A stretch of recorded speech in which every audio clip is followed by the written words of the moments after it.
Welcome to प्रशासन academy. मी हनुमान शिंदे. आज आपण 2022चा पूर्व परीक्षेचा पेपरवर विश्लेषण करणार आहोत. आता 2022च्या अगोदरचे पेपर आणि 2022च्या नंतरचे, कारण की 5 डिसेंबर 2022ला आयोगाचा सिलेबस बदलला आणि 2023ला दोन्ही कंबाईन बी आणि सी झाली. तिथे राज्यशास्त्रावर 15 प्रश्न विचारायला सुरुवात झाली.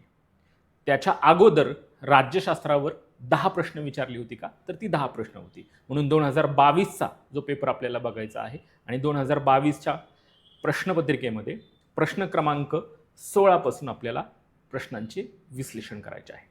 प्रश्न क्रमांक 16 काय सांगतो की खालीलपैकी कोणत्या घटना दुरुस्तीनुसार देशाचं सार्वभौमत्व आणि एकात्मता यांच्या रक्षणासाठी नागरिकांच्या मूलभूत हक्कावर निर्बंध किंवा बंधने घालण्यात आली. आता नागरिकांच्या मूलभूत हक्कावर बंधनं घालण्याबाबत 19(2) मध्ये कलम 19(2) नुसार नागरिकांच्या म्हणजे राज्य काय करू शकते, नागरिकांच्या मूलभूत हक्कावर निर्बंध किंवा बंधनं घालू शकतं. मग घटनेमध्ये कशाचा उल्लेख होता? 19(2) मध्ये देशाची सार्वजनिक सुव्यवस्था असेल, परराष्ट्र स्वरूपातले मैत्रीपूर्ण संबंध असतील आणि त्या संबंधावर एखाद्याने जर अभिव्यक्त झाली आणि दोन देशाच्या मैत्री संबंधावर जर परिणाम होत असेल तर अशा वेळेस तिथे निर्बंध येऊ शकतात. सार्वजनिक सुव्यवस्था, न्यायालयाचा अवमान होत असेल, न्यायालयाच्या अवमानाबद्दल जर स्टेटमेंट असेल करत असेल तर त्याच्यावर निर्बंध घालू शकतात. चारित्र्य हनन तुम्ही व्यक्त होऊ नये कलम 19 नुसार, त्याच्यामध्ये जर एखाद्याच्या चारित्र्य हननावर मुद्दा उपस्थित होत असेल तर तिथे बंधनं येऊ शकतात का, तर बंधनं. फोन टॅपिंगवर पण येऊ शकतात का. अशा पद्धतीचे 19(2) मध्ये मूलभूत हक्कावर काय निर्बंध घालता येतील असं आपल्या घटनेमध्ये उल्लेख होता. परंतु 19(2) मध्ये ही दोन शब्द नव्हती, सार्वभौमत्व आणि एकात्मता ही ऍड केली पुन्हा, आणि ही पुन्हा नंतर जी शब्द ऍड केली तर कुठल्या घटना दुरुस्तीने ऍड केली अशा पद्धतीचा प्रश्न आहे. तर 16व्या घटना दुरुस्तीनुसार काय झाली, ऍड झाली. आता ही 1963ला ही घटना झाली, घटना दुरुस्ती. याच्यामध्ये ही दोन शब्द ऍड करण्यात आली. देशाचं सार्वभौमत्व आणि एकात्मतेला जर धक्का लागत असेल कशानुसार, अभिव्यक्त होण्यामुळे, जी 19(1) मधली जी 7 स्वरूपातली हक्क आहे त्याच्या अनुषंगाने जर धक्का लागत असेल तर त्याच्यावर बंधनं येऊ शकतात का, तर बंधनं येऊ शकतात. म्हणून सार्वभौम आणि एकात्मता याच्या संरक्षणासाठी 16वी घटना दुरुस्ती हे दोन शब्द ऍड करण्यात आली. आता 14वी घटना दुरुस्ती काय आहे की 14वी घटना दुरुस्ती 1962ला झाली. याच्यामध्ये पदुचेरी हा जो भाग आहे तो केंद्रशासित प्रदेश म्हणून भारतामध्ये समाविष्ट झाला. ही 14व्या घटना दुरुस्तीने झालं. आणि पदुचेरी, त्रिपुरा, मणिपूर, गोवा, दीव दमन ही जे केंद्रशासित प्रदेश आहेत, या केंद्रशासित प्रदेशासाठी केंद्रीय मंत्रिमंडळ म्हणजे मंत्रिमंडळाची कायदेमंडळ आणि मंत्रिमंडळाची तरतूद ही 14वी घटना दुरुस्ती 1962 नुसार करण्यात आली. कारण की आज प्रश्न 16व्या घटना दुरुस्तीवर, उद्या प्रश्न 14व्या घटना दुरुस्तीवर येऊ शकतो. 24वी घटना दुरुस्ती जी आहे ही 24व्या घटना दुरुस्ती 1971ला झाली. आणि 24व्या घटना दुरुस्तीने काय दोन महत्वाच्या तरतुदी लक्षात ठेवायच्या आहेत की घटना दुरुस्ती जे विधेयक आहे त्या विधेयकाला राष्ट्रपतीला संमती देणं हे बंधनकारक आहे. आणि फंडामेंटल राईट्सच्या बाबतीत दुसरी तरतूद आहे, मूलभूत हक्क याच्या सहित इतर घटनेमध्ये जर बदल करायचा असेल, दुरुस्ती करायची असेल तर ती दुरुस्ती संसदेला करण्याचा अधिकार असेल का, तर संसदेला मान्यता देण्यात आली ही 24व्या घटना दुरुस्तीनुसार. मग अजून एक असा प्रश्न आपल्याला उपस्थित होऊ शकतो की खालीलपैकी कुठली घटना दुरुस्ती ही मूलभूत हक्काच्या संबंधित नाहीये किंवा आहे, तर 16 आणि 24 ह्या मूलभूत हक्काच्या बाबतीत आहेत. 14वी घटना दुरुस्ती तर केंद्रशासित प्रदेश आहे त्याच्या संबंधित होती ही सांगितल्याप्रमाणे. 39वी घटना दुरुस्ती झाली ती 1975ला झाली. आणि 39व्या घटना दुरुस्तीमध्ये काय होतं की पंतप्रधान असतील, राष्ट्रपती असतील किंवा उपराष्ट्रपती आणि सभापती यांच्या पदाबद्दल वाद, निवडणुकीबद्दलचा नाही, पदाबद्दलचा जर वाद असेल तर तो न्यायालयाच्या कक्षाच्या बाहेर असेल आणि संसद ठरेल अशा पद्धतीची आदिसत्य अंतर्गत काय असेल तो पदाबद्दलचा मुद्दा उपस्थित होईल. म्हणून 39व्या घटना दुरुस्तीमध्ये त्याचा उल्लेख आहे. म्हणून प्रश्न क्रमांक जे 16 आहे त्या 16चं उत्तर आहे पर्याय क्रमांक 2, 16वी घटना दुरुस्ती. प्रश्न क्रमांक जो 17 आहे तो प्रश्न क्रमांक 17, राज्यघटनेच्या भाग म्हणजे 10, 5, 2, 17 अंतर्गत 9 जी कलमं आहेत ती कोणती आहेत. आता हा भागाच्या संबंधित प्रश्न आहे. आता इथे सरळ विचार, ही जी सगळी आर्टिकल आहेत ना, पहिला पर्याय 333 ते 341, 334 ते 42, 332 ते 340 आणि 343 ते 351. आता ही सरळ एक भाग सोडला तर ही कुठलेही नाहीयेत. मग आता 16वा जो भाग आहे त्या 16व्या भागामध्ये 330 ते 342 मध्ये काय आहे, SC ST संबंधित तरतुदी आहेत. हा 16वा भाग. आणि 17व्या मध्ये भाषा, 17व्या भाषा तर कुठे आहे, 343 ते 351. म्हणून ही 9 कलमं आहेत. बाकी 16व्या भागामध्ये 330 ते 342. मग असा कुठे आहे का पर्याय. मग सरळ भागाच्या बाबतीतला प्रश्न. मग तुम्हाला भाग माहित असणार, जे की 17 भाषा आहेत, याच्यामध्ये 18 भाषा आहेत, म्हणजे 18+4 मूळ होत असताना बोडो, संथाली, मैथली, ठीक आहे, डोंगरी, अशा 4 भाषा आहेत. हा प्रश्न खूप वेळा रिपीट झालेला किंवा त्याच्या संबंधित प्रश्न आहे. राहिला भागांच्या बाबतीतला प्रश्न, तर तुम्हाला पहिला जो भाग आहे त्या पहिल्या भागामध्ये काय, केंद्र आणि राज्य आहेत, त्याचं क्षेत्र आहे. दुसऱ्यामध्ये नागरिकत्व आहे, तिसऱ्यामध्ये फंडामेंटल राईट्स आहेत, 4 मध्ये मार्गदर्शक तत्व आहेत, 4A मध्ये कर्तव्य आहेत, 5 जो भाग आहे त्याच्यामध्ये संघ सरकार आहे, संघ, 6 मध्ये आहे राज्य सरकार आहे, 7वं जे आहे ते रद्द करण्यात आला, 8 मध्ये केंद्रशासित प्रदेश आहेत, 9 मध्ये पंचायत राज आहे, तिथं AB नंतर ऍड झालेली, 10 मध्ये अनुसूचित क्षेत्र आहे, 11 मध्ये केंद्र आणि राज्यांचे संबंध आहेत, प्रशासकीय संबंध, 12 मध्ये जे की आहे आर्थिक संबंध आहे, 14 सेवा लोकसेवाच्या स्वरूपातल्या, 14A नंतर ऍड झालेलं, 15 निवडणुका आहे, 16 SC आणि STच्या बाबतीत आहे, 17 भाषा आहे, 18 आणीबाणी आहे आणि 20 विशेष तरतुदी आहेत. अशा पद्धतीने भागाच्या बाबतीतल्या इथे वेगवेगळ्या स्वरूपामध्ये इथे प्रश्न उपस्थित होऊ शकतो का, तर इथे प्रश्न उपस्थित होतो. म्हणून 17चं उत्तर जे आहे ते 4 आहे. प्रश्न क्रमांक जो 18 आहे त्या प्रश्न क्रमांक 18 मध्ये काय, भारताची संविधान सभा बनण्याची मागणी इंग्रजांनी कोणत्या वर्षी मान्य केली. आता संविधान सभा पहिला पर्याय 1938. 1938ला काय झालं, 1938ला पंडित नेहरू यांनी एक संविधान सभा, भारतासाठी एक संविधान सभा निर्माण करण्यात यावी आणि तिथं निवडून येणारी किंवा निवडली जाईल ती मतदानाद्वारे, प्रौढ मताद्वारे निवडण्यात यावी, तयार करावी, अशा पद्धतीची मागणी 1938ला केली होती. 1939ला कुठल्याही स्वरूपाच्या मागणीबद्दलचा मुद्दा स्पष्ट नाही. 40 नुसार ऑगस्ट ऑफर आली 1940ला आणि या ऑगस्ट ऑफर मध्ये लिन लिथगो यांनी भारताची जी की संविधान सभा आहे, भारतासाठी राज्यघटना ही आहे, मुख्यतः कोणी तयार करावी, मुख्यतः तयार करण्यात यावी. आणि भारतासाठी मुख्यतः या शब्दामध्ये कशाचा समावेश आहे, इंग्रजांनी. म्हणून इंग्रजांनी आहे, म्हणून इंग्रजांनी कोणत्या वर्षी मान्य केली, मुख्यतः मान्य करावी, तर 1940ला केली.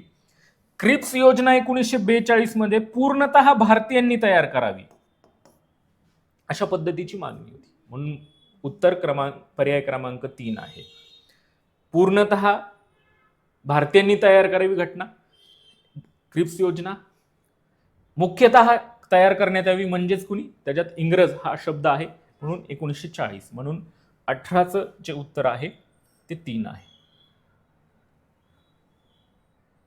19वा जो प्रश्न आहे 19वा प्रश्न.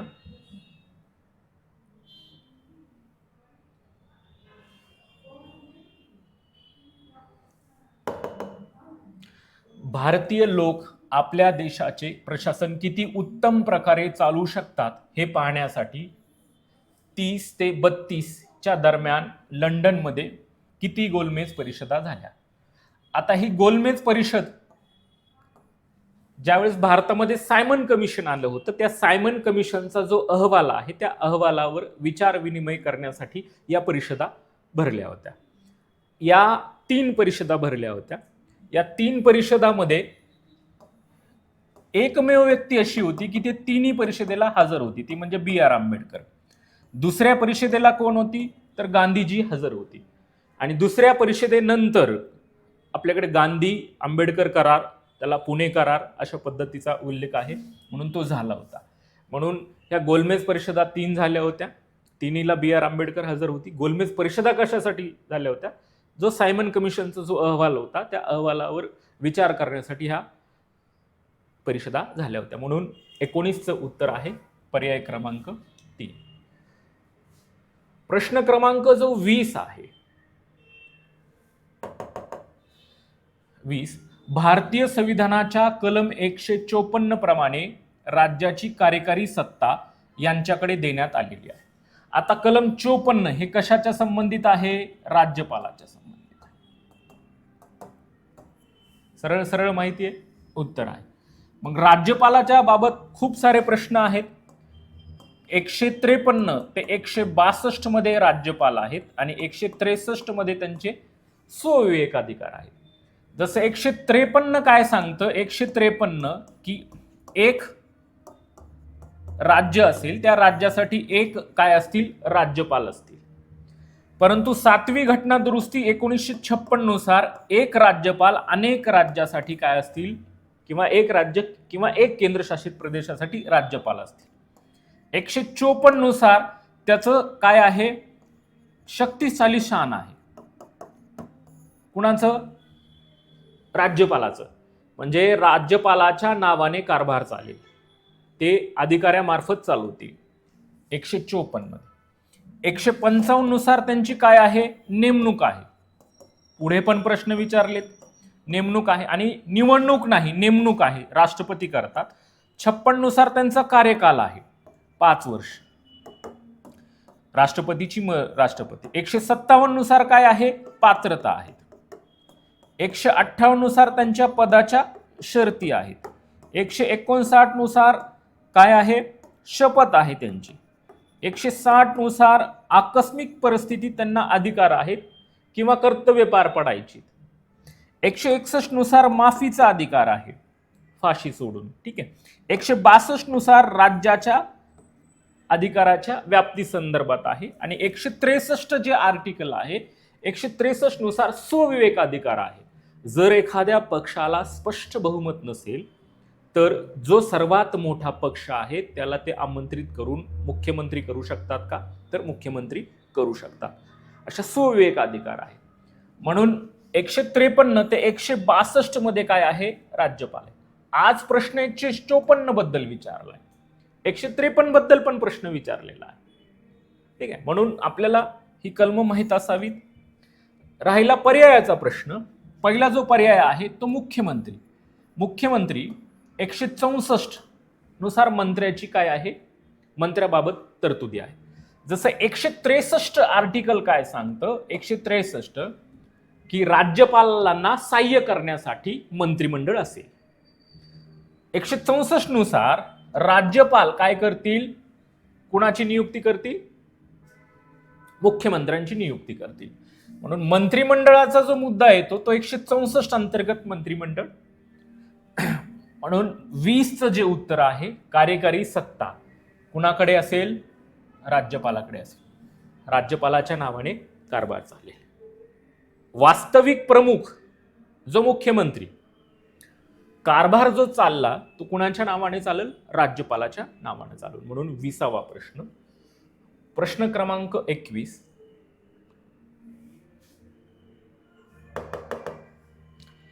हा फंडामेंटल राईट्स बद्दल आहे आणि फंडामेंटल राईट्सच्या बद्दल कलम 32 अंतर्गत, कलम 32 काय, घटनात्मक उपाययोजनेचा हक्क आहे. बी आर आंबेडकरांनी त्यांना आत्मा म्हटलं, हृदय म्हटलं कलम 32ला. जर फंडामेंटल राईटचं उल्लंघन जर झालं तर त्यासाठी दाद मागता येऊ शकते.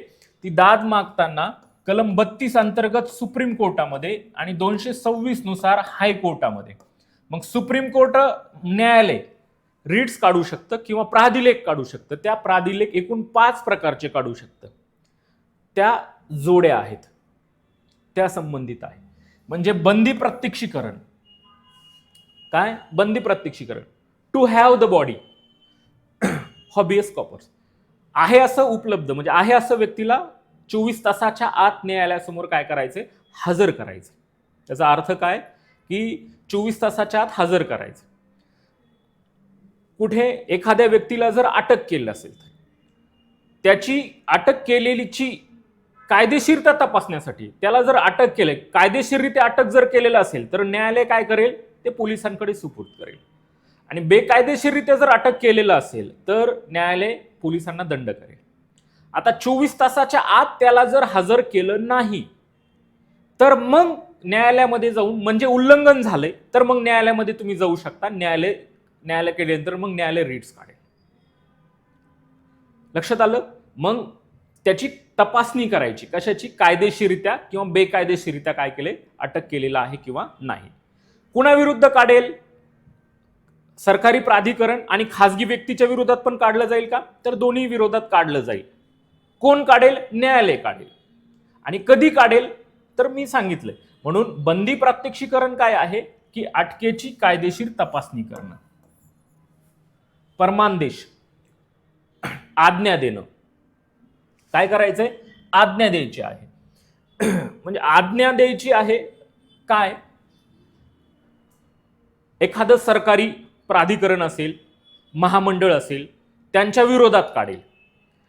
कधी काढेल, ज्यावेळेस सरकारने एखादं कर्तव्य किंवा न्यायालयाने किंवा प्राधिकरणाने एखादं कर्तव्य पार पाडत असताना पार पाडलं नाही किंवा पार पाडल्यानंतर मूलभूत हक्काचं उल्लंघन जर झालं असेल तर त्यावेळेस काय केला जाईल, महादेश दिला जाईल, परमानदेश दिला जाईल.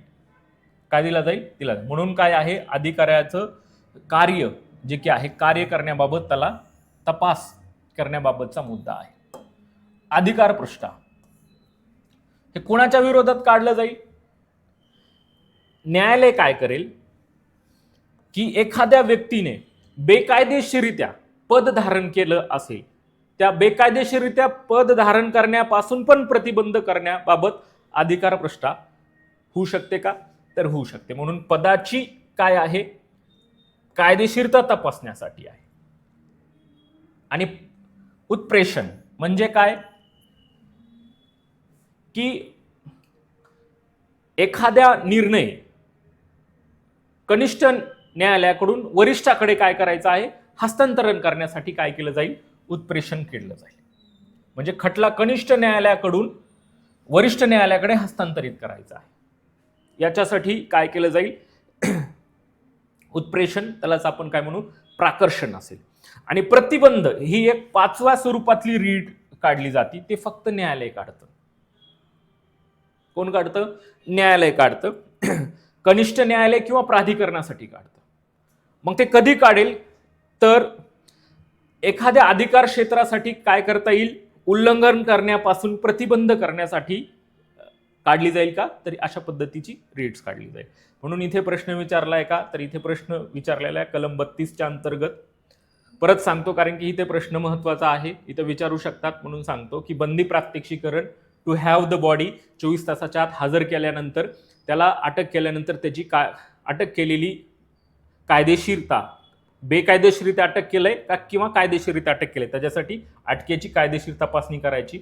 परमानदेश, आदेश काढायचा आहे, अशा पद्धतीचा काढायचा की जर एखादं प्राधिकरणाने, सरकारी महामंडळाने कुठल्याही स्वरूपाचं काम, कार्य पार पाडण्यामध्ये ते अपयशी ठरत असतील किंवा कर्तव्य पार पाडत असताना एखाद्या व्यक्तीचं किंवा एखाद्या व्यक्तिगटाचं काय होत असेल, मूलभूत हक्काचं उल्लंघन होत असेल, तर अशा वेळेसचा काय दिला जाईल, अधिकाऱ्यास कार्य करण्याचा आदेश दिला जाईल, परमानदेश दिला जाईल. अधिकार पृष्ठा की एखाद्याने बेकायदेशीरित्या पद धारण केलं असेल किंवा पद धारण करू नये त्याच्यासाठी प्रतिबंध करण्यासाठी करता येऊ शकतं का, तर खटला करता येऊ शकतो. म्हणजे त्याच्या पदाची कायदेशीरता तपासण्यासाठी आहे. आणि उत्प्रेषण जे की आहे त्यालाच आपण काय म्हणू, प्राकर्षण म्हणू. त्याचा अर्थ असे आम्ही प्रमाणित करतो. काय, आम्ही प्रमाणित करतो अशा पद्धतीचं आहे की अधिकार क्षेत्राचं उल्लंघन केल्यास किंवा कायद्याचा वेगळा अर्थ लावला तर अशा पद्धतीचं प्रमाणित करता येऊ शकतं आणि खटला काय करता येऊ शकतो, हस्तांतरित करता येऊ शकतो. अशा पद्धतीने 21चं उत्तर जे आहे या पर्यायाच्या बाबतीमध्ये बघायचंय तर 21 मध्ये एचं 4 आहे. म्हणजे इथे 2 पर्याय आहेत, 1 आणि 2. परमानदेश म्हणजे अधिकार म्हणजे 3, पर्याय क्रमांक 2 आहे. कलम 32च्या बाबतीत खूप प्रश्न विचारला, मताबद्दल विचारलेला आहे. ठीक आहे, कलम 32. ठीक आहे, लक्षात आलं. म्हणून पुढचा जो प्रश्न आहे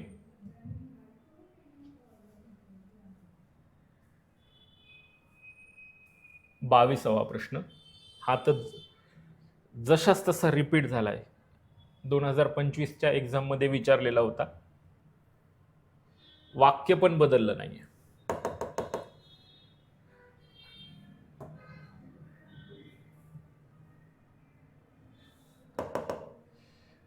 भारतीय राज्यघटनेच्या कलम 243E प्रमाणे प्रत्येक ग्रामपंचायत त्यावेळी अंमलात असलेल्या कोणत्याही कायद्यान्वये ती तत्पूर्वी विसर्जित झाली नसेल तर 5 वर्षापर्यंत त्यांचा कार्यकाल असेल. मी इथेही सांगितलं असेल आणि नसेल. इथं फक्त अ वरून उत्तर वेगवेगळी येतात. पहिला अगोदर प्रश्न बघू. कलम 243. आता 73वी घटना दुरुस्ती 1993 पासून आपल्याकडे लागू झाली दिनापासून. तर याच्यामध्ये कलम 243A हे ग्रामसभा आहे. कलम 243B हे काय आहे, स्थापना केली जाते. कलम 243C नुसार रचना आहे. कलम 243D नुसार आरक्षण आहे आणि कलम 243E नुसार कार्यकाल आहे. मग या कार्यकालाच्या बाबतीतला प्रश्न आहे. आज कार्यकालाच्या बाबतीत आहे, पुढे सेम आरक्षणाबाबतीत प्रश्न आहे. हा पण सेम प्रश्न विचारलाय, आरक्षण कशामध्ये तरतूद आहे. महिलांसाठी 50%, SC ST ला लोकसंख्येच्या प्रमाणात, ओबीसीला 27%. ते वेळोवेळी सरकार बदलतं. त्या आहे रचना, स्थापनेमध्ये त्रिस्तर असेल, ग्रामपंचायत, पंचायत समिती, जिल्हा परिषद. आता हा प्रश्न काय, 243E कार्यकाल किती वर्षाचा असेल, 5 वर्षाचा. आता त्या 5 वर्षाचा कार्यकालाचं मोजमाप कधीपासून होईल.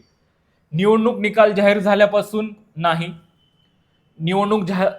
निवडणुका जाहीर झाल्याच्या दिनांकापासून नाही, तिच्या निवडणुकीच्या पहिल्या बैठकीकरिता नियत केलेली दिनांकापासून. म्हणजे निवडणूक झाल्यानंतर पहिली बैठक जी ठरवली जाते त्या पहिल्या दिनांकापासून कार्यकाल पकडला जाईल. त्या दिनांकापासून किती वर्षापर्यंत, 5 वर्षापर्यंत असेल.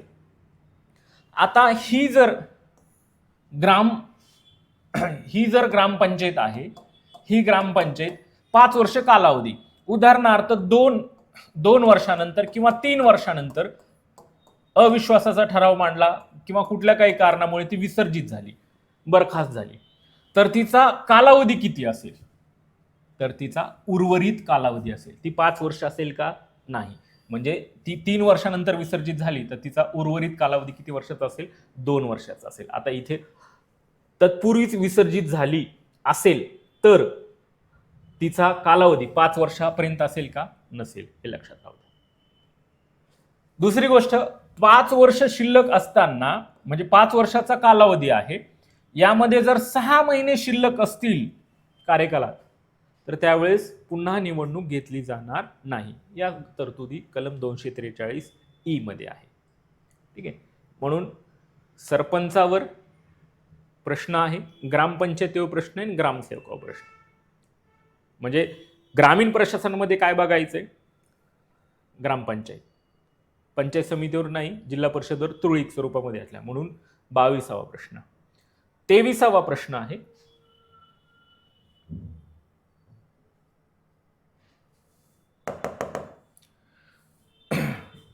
कोणत्या समितीच्या शिफारशीनुसार मूलभूत कर्तव्यांचा समावेश करण्यात आला? काँग्रेसच्या काळामध्ये 1976ला जी समिती स्थापन झाली होती, सुवर्णसिंह समिती, या सुवर्णसिंह समितीच्या शिफारशीनुसार काय करण्यात आलं? मूलभूत कर्तव्यांचा समावेश आला. आता कर्तव्यांच्या बाबतीत दोनच कमिट्या आहेत. एक वर्मा कमिटी, यांनी मूलभूत हक्काच्या कायदेशीर तरतुदीबाबत उल्लेख आहे, ती वर्मा समिती. आणि मूलभूत हक्काबाबत सुवर्णसिंह समिती 1976ला यांनी 8 मूलभूत कर्तव्याची शिफारस केली होती. आणि 2 जे आहेत युनियन म्हणजेच आत्ताची रशिया, सोव्हिएत युनियन म्हणजेच रशिया 2 तिथून घेतली, अशी 10 कर्तव्य आहेत. घटनेमध्ये 4A मध्ये 42वी घटना दुरुस्ती 1976 नुसार काय करण्यात आलं? 4A नुसार शिफारस केलेले 8 आणि आता सध्या रशिया आहे अशी 2, अशी 10 मूलभूत कर्तव्य काय करण्यात आली? ऍड करण्यात आली. आणि पुन्हा 11वं कर्तव्य पुढे आलं 86वी घटना दुरुस्ती 2002 नुसार. अशा पद्धतीने कुठल्या समितीच्या शिफारशीनुसार? सुवर्णसिंह समितीच्या शिफारशीनुसार मूलभूत कर्तव्यांचा समावेश करण्यात आला. मूळ घटनेमध्ये नव्हती. ठीक आहे. पुढचा जो प्रश्न आहे, म्हणून उत्तर पर्याय क्रमांक 3. पुढचा जो प्रश्न आहे तो ग्रामपंचायतीबाबत आहे. काय ग्रामपंचायतीबद्दल? की खालीलपैकी कोणते काम ग्रामसेवकाचे नाही?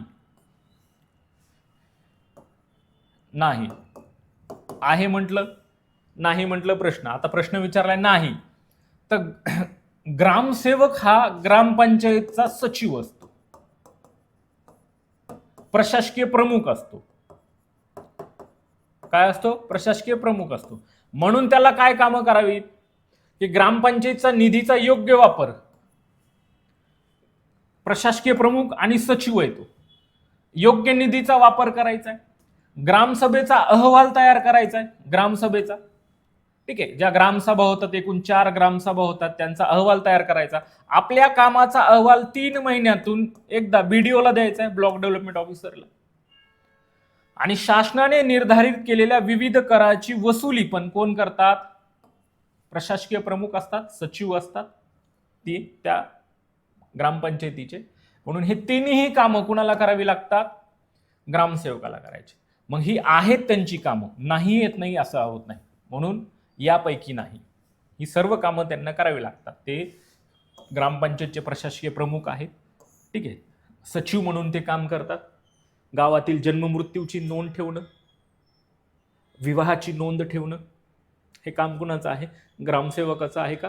तर ग्रामसेवकाचं आहे. अशी ग्रामसेवकाच्या बाबतीतली कामं आहे. आता आपण ग्राम महसूल अधिकारी म्हणून त्याला नवीन शब्द दिला. 25वा जो प्रश्न आहे,